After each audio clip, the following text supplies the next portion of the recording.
जय हिंद दोस्तों, स्वागत है आपका अपने YouTube चैनल व्यू कॉन्सेप्ट में।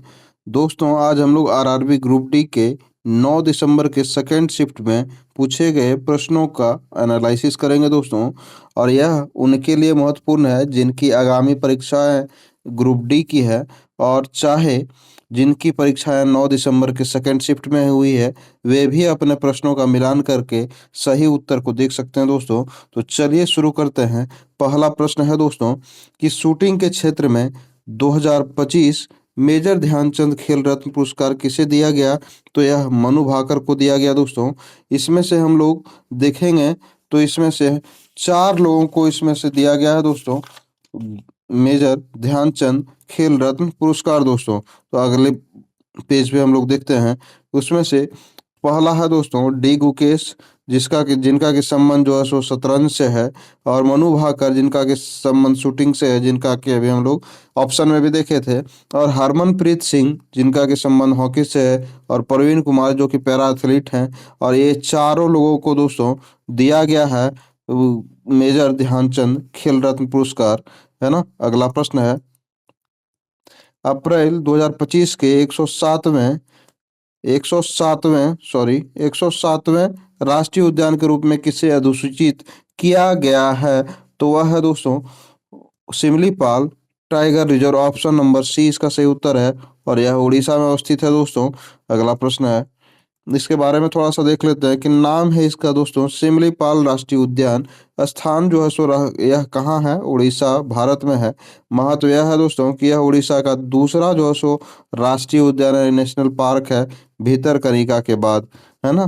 पहला जो है नेशनल पार्क उड़ीसा का है भीतरकनिका, उसके बाद जो है सो सिमलीपाल है ना। अगला प्रश्न है दोस्तों कि एशियाई कुश्ती चैंपियनशिप 2025 जो है उसमें मनीषा भानवाला को 2021 संस्करण के बाद भारत का पहला जो है सो स्वर्ण पदक जो है सो जीता है। पहला स्वर्ण पदक किस महिला भार वर्ग में जीता है दोस्तों? तो वह है 62 kg वर्ग में जीता है दोस्तों। ऑप्शन नंबर बी इसका सही उत्तर है। अगला प्रश्न है, इसके बारे में भी थोड़ा सा देख लेते हैं दोस्तों कि मनीषा भानवाला ने 2021 के संस्करण के बाद एशियाई कुश्ती चैंपियनशिप 2025 में भारत का पहला जो सो स्वर्ण पदक जीता है। और 62 किलोग्राम वर्ग में महिला भार वर्ग में अपनी जीत हासिल की, जो भारतीय कुश्ती के लिए एक महत्वपूर्ण उपलब्धि है। इन्होंने फाइनल में उत्तरी कोरिया के दोस्तों किम ओक जू को जो है सो 8-7 से हराया था, है ना। एशियाई कुश्ती चैंपियनशिप 2025 का यह 21वां संस्करण है दोस्तों। और यह जॉर्डन की राजधानी अम्मान में 25 से 30 मार्च 2025 तक आयोजित की गई थी, जहां भारत ने 1 स्वर्ण और 3 रजत जीता तथा 6 कांस्य पदक जीता, तथा कुल जो है सो 10 पदक भारत ने जीते दोस्तों। अगला प्रश्न है कि 2025-26 के बजट में केंद्रीय स्तर पर अटल टिंकरिंग लैब्स स्थापित करने की घोषणा जो है सो की गई है। तो कितने लैब्स को दोस्तों? तो 50,000 लैब्स को। ऑप्शन नंबर सी इसका सही उत्तर है ना। अगला प्रश्न है कि टाइगर ट्रम्प अभ्यास मुख्य रूप से किन किन देशों के बीच होने वाला एक जो है सो संयुक्त सैन्याभ्यास है दोस्तों? तो यह जो है सो किसके किसके बीच में होता है? भारत और अमेरिका के बीच। ऑप्शन नंबर सी इसका सही उत्तर है दोस्तों, है ना। अगला प्रश्न है, इसके बारे में देख लेते हैं दोस्तों कि भारत और संयुक्त राज्य अमेरिका यह जो है सो एक त्रिक सेवा यानी कि ट्राई सर्विसेज अभ्यास है दोस्तों, जो कि थल सेना, नौसेना और वायुसेना तीनों भाग लेते हैं। और इसमें भारत अमेरिका के बीच पहला त्रिसेवा अभ्यास बनता है। उद्देश्य इसका है दोस्तों मानवीय सहायता और आपदा राहत संचालन में अंतर संचालनता बढ़ाना और संयुक्त कौशल विकास करना दोस्तों। टाइगर ट्रम्प अभ्यास का यह चौथा संस्करण था दोस्तों। 2 चरणों में आयोजित किया गया था। हार्बर चरण 1 से 7 अप्रैल तक विशाखापट्टनम में, और समुद्री चरण 8 से 13 जो सौ अप्रैल तक भारत के पूर्वी समुद्र तट पर के काकीनाडा में आयोजित किया गया था। अगला प्रश्न है, द्रव्यमान संख्या हमेशा किसके बराबर होता है दोस्तों? तो द्रव्यमान संख्या हम लोग जानते हैं कि प्रोटॉन और न्यूट्रॉन के बराबर होता है। ऑप्शन नंबर सी इसका सही उत्तर है।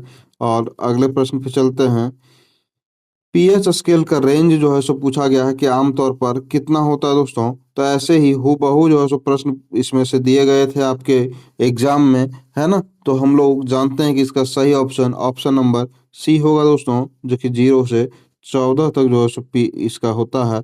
इसके बारे में थोड़ा सा देख लेते हैं दोस्तों कि पीएच स्केल किसी विलयन की अम्लीय, एसिड और क्षारीय बेसिक प्रकृति को दर्शाता है और इसका आमतौर पर 0 से 14 के बीच होता है। पीएच का मान यदि 7 है तो वह न्यूट्रल है, और पीएच का मान यदि 7 से कम है तो यह एसिडिक है, और पीएच का मान यदि 7 से अधिक है तो यह क्षारीय है दोस्तों, यानी कि यह बेसिक है। ठीक है। अगला प्रश्न है अगला प्रश्न है दोस्तों कि अहिल्याबाई होलकर की 300वीं जयंती के अवसर पर शुरू किए गए आदि शक्ति अभियान के संदर्भ में बताइए अहिल्याबाई होलकर के गांव का नाम क्या है दोस्तों। तो ऐसे ही जो है सो हमारा सारा ऑप्शन दिया गया था, चारों ऑप्शन आपके एग्जाम में दिए गए थे, ऐसे ही हूबहू थे, है ना। तो इसका सही उत्तर होगा चोंडी गांव था उनका। इनके बारे में देख लेते हैं दोस्तों कि लोक माता अहिल्याबाई होलकर का जन्म जो है सो महाराष्ट्र के अहमदनगर, आप जिसे कि अहिल्या नगर कहते हैं, जिले में जो है सो स्थित चोंडी गांव में हुआ था। उनकी 300वीं जयंती के उपलक्ष्य में महाराष्ट्र सरकार ने महिलाओं के सशक्तिकरण हेतु ये आदि शक्ति अभियान जो है सो शुरू किया है। तो किनके जन्म दिवस पे दोस्तों? तो अहिल्याबाई होलकर के जन्म दिवस पर। और कितनी जयंती के उपलक्ष्य में दोस्तों? तो 300वीं जयंती के उपलक्ष्य में यह महाराष्ट्र सरकार ने जो है सो इसकी घोषणा की है आदि शक्ति के लिए। और यह आदि शक्ति का उद्देश्य है दोस्तों महिला सशक्तिकरण करना, है ना। अगला प्रश्न है, ल्यूकोप्लास्ट के बारे में पूछा गया था दोस्तों कि ल्यूकोप्लास्ट का रंग कैसा होता है। तो ऐसे ही हूबहू जो है सो प्रश्न आपको उत्तर उसमें से दिए गए थे कि हरा, लाल, रंगहीन और पीला। तो इसका सही उत्तर होगा दोस्तों रंगहीन, ऑप्शन नंबर सी इसका सही उत्तर है। इसके बारे में थोड़ा सा हम लोग देख लेते हैं कि ल्यूकोप्लास्ट रंगहीन होते हैं क्योंकि इसमें कोई रंगीन वर्णक यानी कि पिगमेंट नहीं होता है, इसलिए ये प्रकाश माइक्रोस्कोप के नीचे सफ़ेद या रंगहीन दिखाई देते हैं। इनका मुख्य कार्य स्टार्च, प्रोटीन और लिपिड, तेल जैसे पोषक तत्वों का भंडारण करना होता है, खासकर पौधे के गैर प्रकाश संश्लेषक भागों जैसे कि जड़ों और कंदों में जो है सो यह दिखाई देता है। अगला प्रश्न है, फ्लोएम के बारे में पूछा गया था दोस्तों कि फ्लोएम मुख्य घटना का कौन सा है जो भोजन का परिवहन करता है ना। तो फ्लोएम का वह कौन सा मुख्य घटक है उसके बारे में बताना था। ऐसे ही आपके चालनी ललिकाएं ऑप्शन में दिया गया था, ट्रैकिड्स दिया गया था, वाहिकाएं दिया गया था, और जाइलम फाइबर जो है सो ऑप्शन में दिया गया था दोस्तों। तो इसका सही ऑप्शन है चालनी नलिका में सीव ट्यूब्स जिसको कहते हैं हम लोग दोस्तों इंग्लिश में। इसके बारे में देख लेते हैं। फ्लोएम भोजन फ्लोएम जो है सो पौधे में भोजन यानी कि मुख्यतः जो है सो शर्करा का परिवहन करता है दोस्तों। और फ्लोएम का एक मुख्य घटक चालनी नलिका होती है जिनके माध्यम से पत्तियों में बना भोजन पौधे के अन्य भागों तक पहुंचाता है दोस्तों। कौन? तो चालनी नलिकाएं।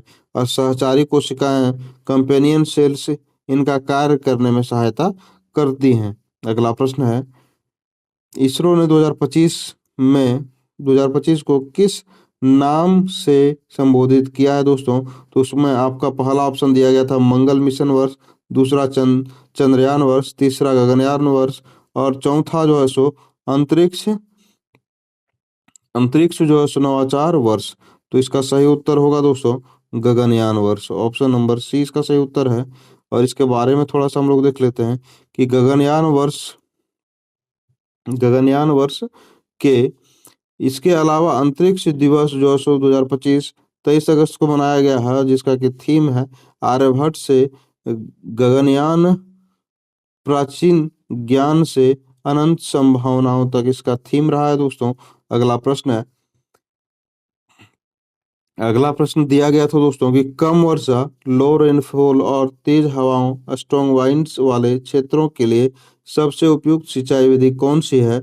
Which of the most sustainable method of irrigation of areas having low rainfall and strong winds? तो इसका सही उत्तर है दोस्तों ऑप्शन नंबर सी ड्रिप सिंचाई और टपक सिंचाई, यानी कि ड्रिप इरिगेशन ही इसका हल है दोस्तों, इसके बारे में हम लोग देख लेते हैं कि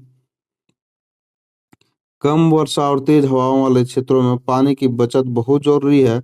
और ड्रिप सिंचाई में जो है सो पानी सीधे पौधों की जड़ों पर टपक टपक कर दिया जाता है, जिससे वाष्पीकरण कम होता है ना। और हवा से पानी की बर्बादी नहीं होती है और पानी का अधिकतम उपयोग होता है। इस वजह से यह विधि ऐसे क्षेत्रों में सबसे उपयुक्त मानी जाती है। इरिगेशन सिस्टम, है ना, ड्रिप इरिगेशन सिस्टम। अगला प्रश्न है कम वर्षा वाले, ये तो प्रश्न हम लोग देख ही चुके हैं दोस्तों, ठीक है। तो अगले प्रश्न पे चलते हैं हम लोग। उत्तल लेंस, उत्तल लेंस में जब वस्तु फोकस दूरी एफ के दोगुने एफ से अधिक दूरी पर रखा जाता है तो प्रतिबिंब कैसा बनेगा दोस्तों। तो प्रतिबिंब हम लोगों का कैसा बनेगा, तो हम लोग जानते हैं दोस्तों, ऐसा ही ऑप्शन दिया गया था आपका कि आभासी सीधा बड़ा और वास्तविक उल्टा और छोटा, है ना, वास्तविक सीधा और समान आकार का और आभासी उल्टा और बड़ा, है ना। तो इसका हम लोग सही उत्तर देखेंगे दोस्तों, तो इसका सही उत्तर है वास्तविक उल्टा और छोटा, ऑप्शन नंबर 20 का सही उत्तर है। अगला प्रश्न है, इसके बारे में थोड़ा सा देख लेते हैं दोस्तों कि उत्तल लेंस जो जिसको कि इंग्लिश में कॉन्वेक्स लेंस कहते हैं, में जब वस्तु को दूरी एफ के दोगुने एफ से ज्यादा दूरी पर रखा जाता है तो बनने वाला प्रतिबिंब वास्तविक यानी कि रियल इन्वर्टेड और आकार में छोटा होता है और लेंस के दूसरी ओर एफ और टू एफ के बीच होता है दोस्तों। हम प्रश्न के साथ एक्स्ट्रा फैक्ट को इस वजह से ला रहे हैं दोस्तों ताकि आपके आने वाले परीक्षा में उससे भी प्रश्न पूछे गए हैं, है ना। इस वजह से मैं चाहता हूं कि आप डिस्क्रिप्शन भी उसका अच्छे से पढ़ के जाएं ताकि ताकि आपसे प्रश्न छूटने की संभावना ना के बराबर हो, है ना। पिछला आप वीडियो भी देखेंगे तो आप देखेंगे कि विद्यार्थी भी बताए हैं कि हमारे डिस्क्रिप्शन से भी प्रश्न लड़ा है दोस्तों। तो इस वजह से मैं डिस्क्रिप्शन पे थोड़ा समय देता हूं और इसको बहुत ही मेहनत से खोज करके लाता हूं दोस्तों। अगला प्रश्न है विवा टेक्नोलॉजी समिट 2025 का आयोजन कहाँ किया गया था। तो इसका हम लोग देखेंगे दोस्तों, तो पेरिस फ्रांस में इसका आयोजन किया गया था। ऑप्शन नंबर सी इसका सही उत्तर था। इसके बारे में थोड़ा सा देख लेते हैं कि इस यह आयोजन 8वां संस्करण जो कि 11 से 14 जून 2025 तक Paris expo port D Versailles में हुआ था। यह यूरोप का सबसे बड़ा स्टार्टअप और प्रौद्योगिकी कार्यक्रम है दोस्तों, है ना। अगला प्रश्न पूछा गया था कि एडेनोसिन ट्राइफॉस्फेट जो कि एटीपी का निर्माण कहाँ होता है दोस्तों। तो हम लोग जानते हैं कि यह इसका निर्माण माइटोकॉन्ड्रिया में होता है। ऑप्शन नंबर सी इसका सही उत्तर था, है ना। तो इसके बारे में हम लोग देख लेते हैं कि एटीपी कोशिका की ऊर्जा मुद्रा यानी कि एनर्जी करेंसी कहा जाता है और इसका निर्माण मुख्यतः माइटोकॉन्ड्रिया में कोशिकी श्वसन के दौरान होता है। इसी कारण माइटोकॉन्ड्रिया में कोशिकी कोशिका का जो है सो उसे पावर हाउस कहा जाता है। अगला प्रश्न है कि हाल ही में आंध्र प्रदेश के उप मुख्यमंत्री कौन से अभिनेता बने हैं दोस्तों। और ऐसे ही आपके चार प्रश्न दिए गए थे, ऑप्शन दिए गए थे दोस्तों। पहला ऑप्शन था चिरंजीवी, दूसरा जूनियर एनटीआर, तीसरा पवन कल्याण और चौथा अल्लू अर्जुन। तो हम लोगों का सही आंसर है दोस्तों ऑप्शन नंबर सी इसका सही उत्तर है पवन कल्याण।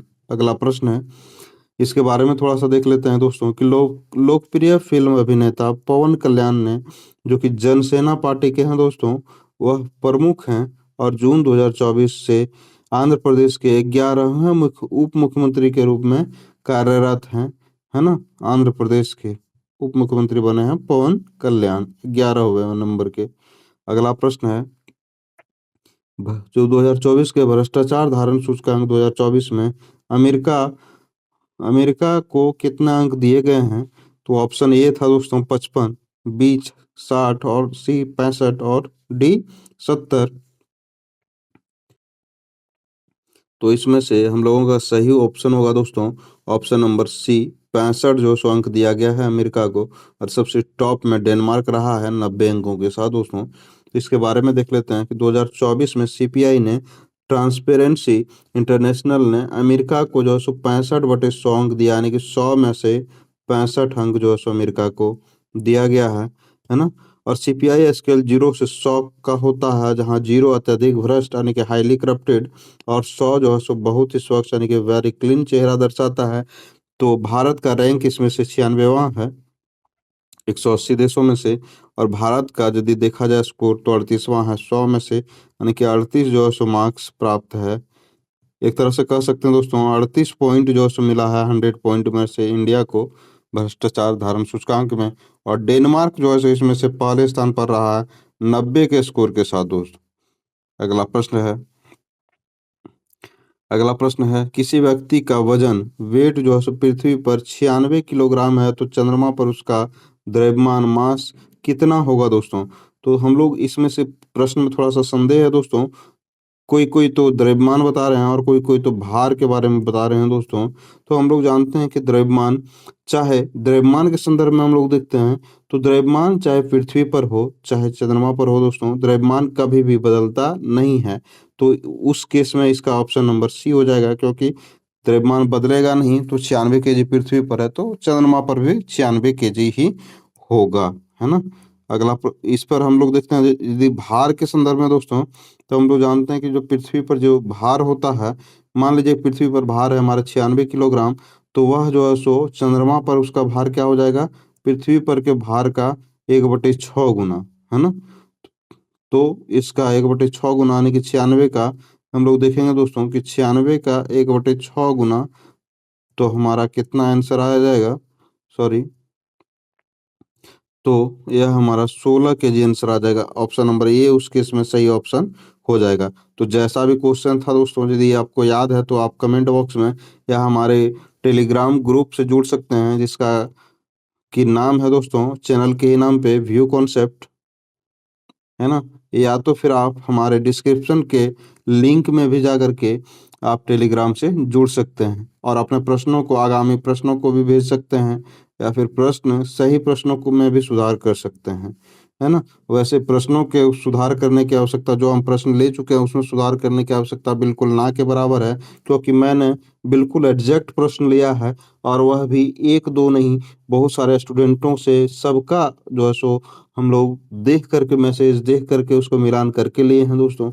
इस वजह से संभावना इसमें थोड़ा सा ज़्यादा है कि सही सही प्रश्न मिला है इसमें से हमें। इसमें से देखते हैं दोस्तों कि द्रव्यमान मास वस्तु की मात्रा पर निर्भर है और स्थान बदलने से नहीं बदलता है द्रव्यमान, है ना। पृथ्वी और चंद्रमा पर केवल गुरुत्वाकर्षण बल बदलता है, जिसमें से वजन यानी कि वेट बदलता है, जिसको कि हम लोग भार बोलते हैं। यदि किसी व्यक्ति का द्रव्यमान पृथ्वी और चंद्रमा पर दोनों पर समान 96 केजी रहता है ना। तो जो भी ऑप्शन हमारा आपका सही होगा वह उसके अकॉर्डिंग आप टिक कर लीजिएगा। 2025 में किस बैंक ने अपने ग्राहकों को सामान्य बचत खातों पर जीरो बैलेंस रखने की सुविधा प्रदान की है दोस्तों। यह इसमें भी जो है सो हमको थोड़ा सा संदेह है दोस्तों, है ना, इसके बारे में। लेकिन हम लोग थोड़ा सा देख लेते हैं, यह क्वेश्चन अच्छे से मतलब डेफिनेट तरीके से नहीं भेजा गया। तो हम लोग देखते हैं कि Canara bank sorry Canara bank ने 1 जून 2025 से सभी प्रकार के बचत खातों के लिए न्यूनतम बैलेंस की आवश्यकता को माफ कर दिया है। कब से? 1 जून 2025 से। और पंजाब नेशनल बैंक ने 1 जुलाई 2025 से सभी बचत खातों पर न्यूनतम औसत बैलेंस ना रखने वाले जुर्माने को भी जो है सो पीएनबी ने हटा दिया है। और बैंक ऑफ बड़ौदा के बारे में देखेंगे दोस्तों, तो जुलाई 2025 से किसी तरह के इसी तरह के बदलाव इसमें भी किए गए हैं।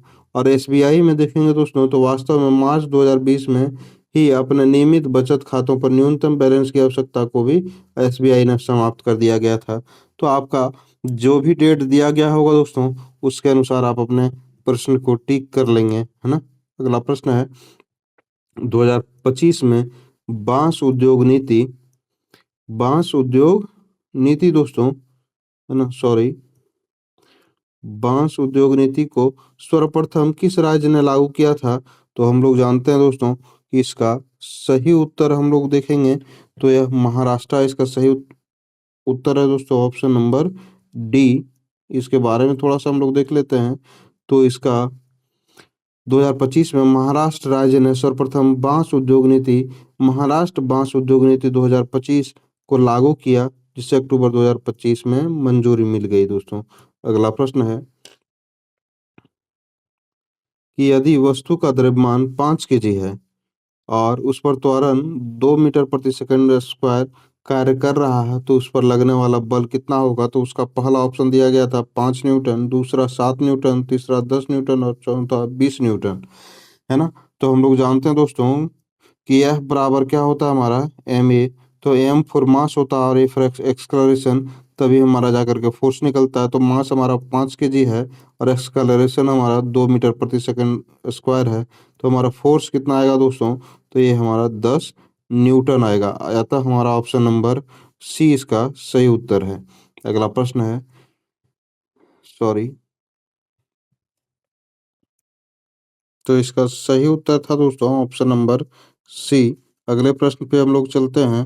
तो अगला प्रश्न है दोस्तों कि the law of conservation of energy के बारे में पूछा गया था। यह भी प्रश्न थोड़ा क्लियर नहीं है, लेकिन फिर भी मैं बताता हूँ दोस्तों कि ऊर्जा संरक्षण का नियम कहलाता है कि ऊर्जा को ना तो बनाया जा सकता और ना ही नष्ट किया जा सकता है। इसे केवल एक रूप से दूसरे रूप में बदला जा सकता है, यानी कि रूपांतरित किया जा सकता है दोस्तों। इंग्लिश में कहें तो energy can not be created और destroyed, only transformed one from to one form to another. अगला प्रश्न है, अगला प्रश्न पे जाते हैं दोस्तों कि ठोस द्रव गैस में ध्वनि की चाल जो है सो स्पीड ऑफ साउंड कैसी होती है दोस्तों? तो यह जो है सो हम लोग जानते हैं कि ठोस में सबसे ज़्यादा जो है सो ध्वनि का चाल रहता है, द्रव में उससे कम और गैस में सबसे कम, यानी कि कम होती जाती है दोस्तों। ऑप्शन नंबर बी इसका सही उत्तर है। अगला प्रश्न है, इसके बारे में थोड़ा-सा देख लेते हैं दोस्तों कि ध्वनि की चाल कणों के आपसी संयोग एवं लोच इलास्टिसिटी पर निर्भर करती है। और ठोस में बहुत करीब होते हैं तो ध्वनि सबसे तेज होता है ठोस में। द्रव में जो सो कण के बीच मध्यम दूरी होता है तो ध्वनि की गति थोड़ा-सा कम हो जाती है ठोस की अपेक्षा। और गैस में जो है सो कण बहुत दूर होते हैं तो ध्वनि की गति सबसे कम हो जाती है। इसलिए ठोस, द्रव, गैस में ध्वनि के चाल जो है सो कम होते जाती है दोस्तों।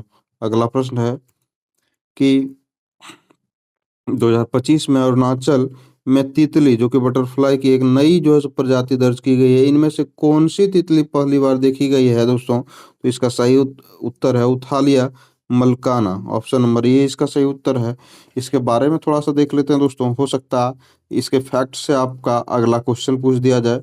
तो यूथालिया मलकाना जो कि ऑप्शन था, और इसके अतिरिक्त एक नेप्टिस फिलयारा जो कि एक सुबनसिरी जिले में जो है सो खोजी गई तितली है। यह भी एक महत्वपूर्ण फैक्ट में से एक था जिसे आपको देखना जरूरी था दोस्तों। निम्नलिखित में से कौन सा संतृप्त हाइड्रोकार्बन है?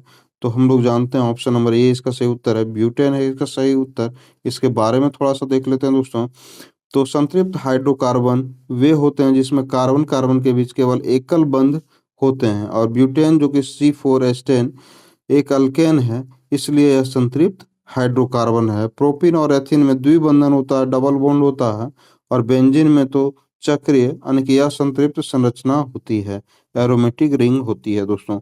अगला प्रश्न है कि आपदा जोखिम न्यूनीकरण के लिए संयुक्त राष्ट्र ससाकावा पुरस्कार 2025 किसे प्रदान किया गया? तो डॉक्टर मृत्युंजय महापात्रा को दिया गया। ऑप्शन नंबर 20 का सही उत्तर है।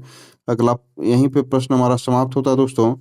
और आपके आगामी परीक्षाओं के लिए बहुत ढेर सारी शुभकामनाएं, और हमारे चैनल से जुड़े रहिए। आपको ऐसे ही आरआरबी ग्रुप डी और भी एक परीक्षाओं के एनालिसिस देखने को मिलेंगे दोस्तों। और धन्यवाद। आपका दिन शुभ हो। इसी के साथ वीडियो को समाप्त करता हूँ। धन्यवाद।